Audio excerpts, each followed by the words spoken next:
Hujambo na karibu mtazamaji wa The World News katika kipindi hiki cha ulimwengu wa siasa. Uko na Medam Hussein.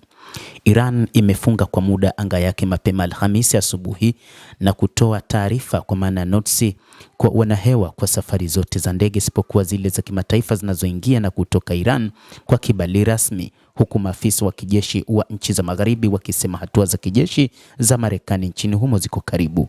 Tovuti za wafuatiliaji wa safari za ndege zilionyesha anga ya Iran na Iraq ikiondoka haraka kabla ya notisi hiyo kutolewa. Marufuku hiyo imepangwa kudumu kwa zaidi ya masaa mawili na kumalizika saa 2:30, lakini baadaye iliongezwa hadi saa 5 asubuhi kwa saa za Israel.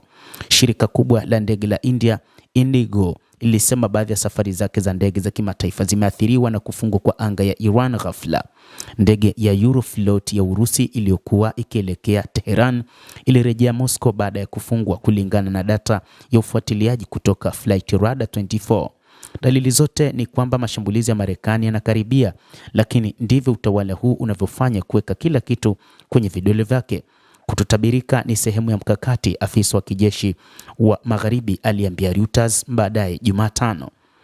Hata hivyo, moja kati ya mambo ambayo sasa yanahofiwa ni kwamba Iran tayari ipo katika mkakati ya kujipanga na vita dhidi ya Marekani wakati wowote, kutokana na tangazo la rais wa Marekani Donald Trump kwamba ndani ya masaa 24 anaweza kufanya shambulizi ndani ya Iran.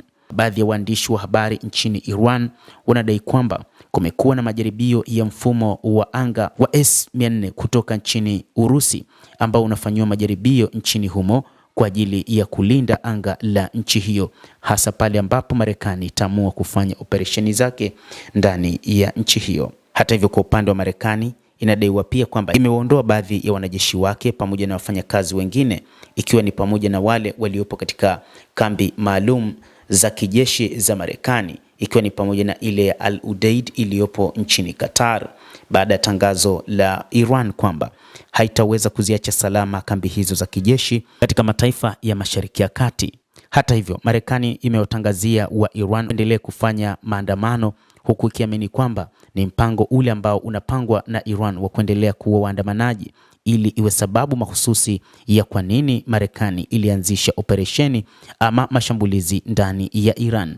Hiki ndicho ambacho wachambuzi wa mambo wanakizungumzia kuhusiana na vita hivi ambavyo huenda vikaibuka wakati wowote kuanzia sasa kati ya Marekani na Iran. Lakini pia baadhi ya wachambuzi wanasema kwamba kumekuwa na mazungumzo ambayo yanatajwa huenda yakafanyika, licha ya kutangazwa na rais wa Marekani kwamba kuna mpango ambao Iran inasema inataka mazungumzo. Muda mfupi kabla ya kutolewa kwa notisi hiyo, rais wa Marekani Donald Trump alifanya mkutano na waandishi wa habari katika ofisi ya Oval, ambapo alisema aliambiwa kwamba mauaji nchini Iran yatakoma.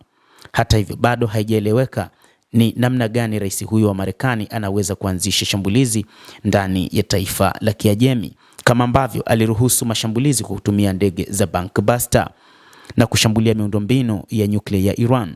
Raia wa Iran walijikusanya huku wakifunga barabara wakati wa maandamano huko Tehran, lakini huenda hatua za kijeshi za Marekani nchini humo zikaanza ndani ya masaa 24 kama alivyoulizwa rais wa Marekani, akisema bado wanazingatia kuchukua hatua za kijeshi. Akijibu hivyo, rais wa Marekani Donald Trump, tutaangalia na kuona mchakato ni nini, alisema rais huyo. Mataifa ya kigeni yanahimiza raia wao kuondoka Iran. Poland, Italia hata na India zimewataka raia wao kuondoka Iran mara moja. Ubalozi wa Uingereza mjini Tehran umefungwa kwa muda chini ya saa 24 kabla Marekani ilikuwa imewahimiza raia wake kuondoka pia. Marekani pia imewaondoa wanajeshi katika kambi ya jeshi la Marekani ya Al Udeid huko Qatar. Endelea kutufuatilia na usisahau kulike, usisahau kucomment, kadhalika kusubscribe channel hii.